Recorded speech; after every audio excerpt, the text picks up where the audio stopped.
Hi, I'm Kevin, and this is HFX by Bike, a channel all about getting around Halifax by bike. In today's video, I'll be showing off the Dunbrack Street painted bike lanes, which run along each side of Dunbrack Street between Main Avenue in Fairview and Kearney Lake Road in Rockingham. As always, I'll be playing a game of +1 -2 along the way. Every time I run into something that makes my trip safer or more convenient, I'll add a point, and every time I run into something that makes it less safe or less convenient, I'll take away 2 points. You can keep track of how I think the ride is going by looking at the heads-up display in the bottom right-hand corner. I'm just starting off heading northbound from Main Avenue, and here at the start of the Dunbrack Street painted bike lanes. A downside of painted bike lanes wherever there's transit service is that buses stop in them to pick up and drop off passengers, so you do tend to find yourself getting trapped behind buses. This section of Dunbrack is mostly flat, and the bike lane is well paved and generally free of debris.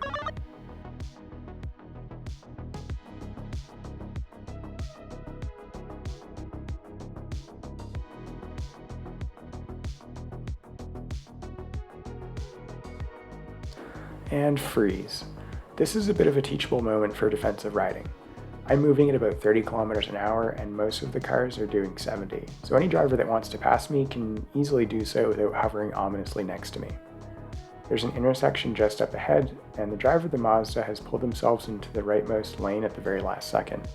Their turn signal isn't on, but their speed and position suggests that they're about to try to cut across my lane, which would be pretty bad for me.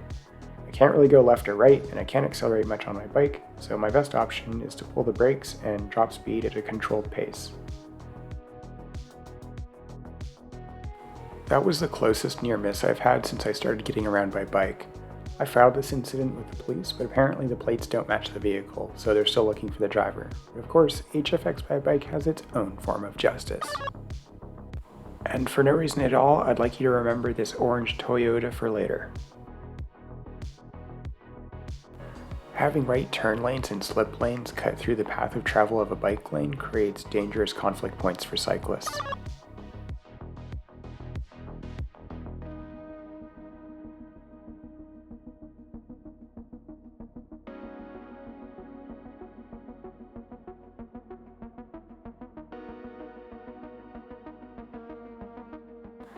The wide lanes and long stretches of straight road encourages drivers to speed excessively.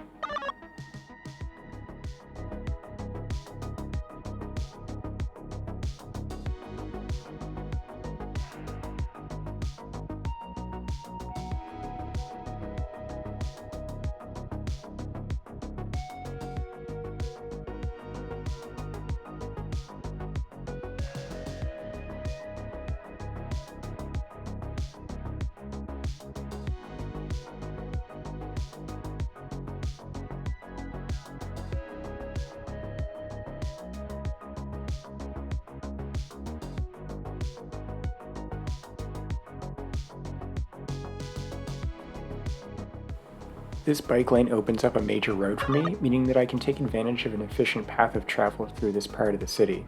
This lets me do things like effortlessly keep pace with this orange Toyota from before on what is functionally an expressway with low traffic, and I find that kind of funny.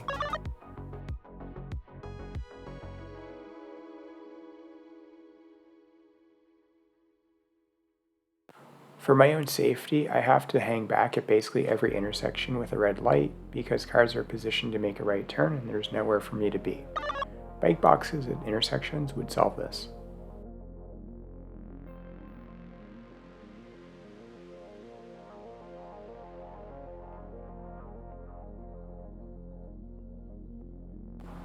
I had to brake to avoid hitting this car too. If you don't have time to make the turn, then don't start making the turn. This is really fun going down the steep hill, but also I'm pumping the brakes to keep myself under the speed limit, so how are all these cars passing me so fast?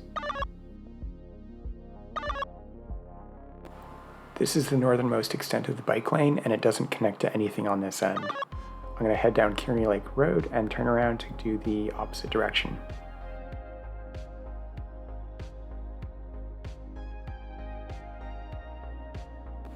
Okay, heading southbound on Dunbrack now.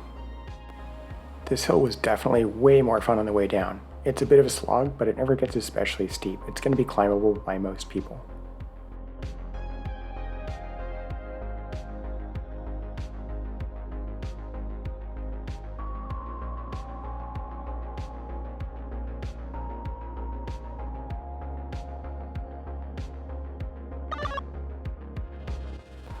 There are quite a few businesses along Dunbrack that you can theoretically access from the bike lane.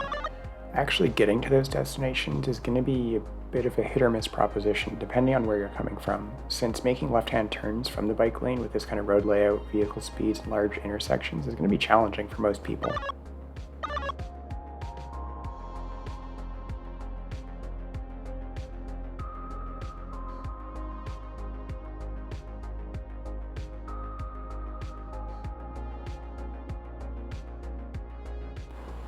The bike lanes on Dunbrack meet the city's minimum width standard, so that's good enough, I guess.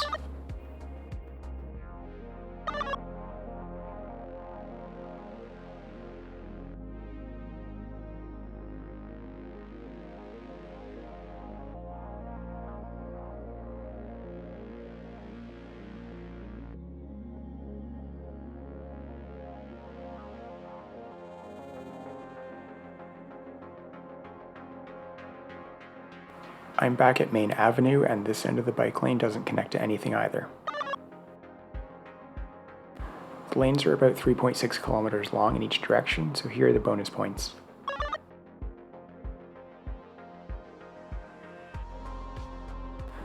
My ride along the Dunbrack Street painted bike lanes took 8 minutes in the outbound direction and 11 in the inbound direction, owing to differences in hills and hitting lights.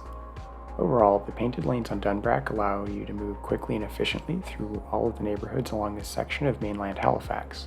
And that's basically it. The lanes don't connect to any other part of the city's bike network, don't directly connect to anything worth visiting in the area, and sit on a road that encourages aggressive and thoughtless driving at every opportunity. From a design perspective, Dunbrack is theoretically making a trade-off between the safety of anyone outside of a car and the speed that cars can travel down it. But then the speed drivers get from the road being less safe is mostly an illusion. The large number of travel and turn lanes means drivers spend a lot of their time waiting at intersections for other cars. So long that I was able to keep pace with traffic on my bike without even really trying to. Overall, the Dunbrack painted bike lanes are an efficient way of moving through Mainland Halifax. They're not very useful for visiting destinations in the surrounding neighborhoods, and to be totally honest, they don't feel particularly safe. I generally avoid the area if I can help it, and I doubt the lanes have ever encouraged a single person to seriously consider biking instead of driving. Thanks for watching to the end of the video. Be sure to hit the like button and to subscribe to the channel for more videos about getting around Halifax by bike. That's it for this one. As always, thanks for watching, and see you next time.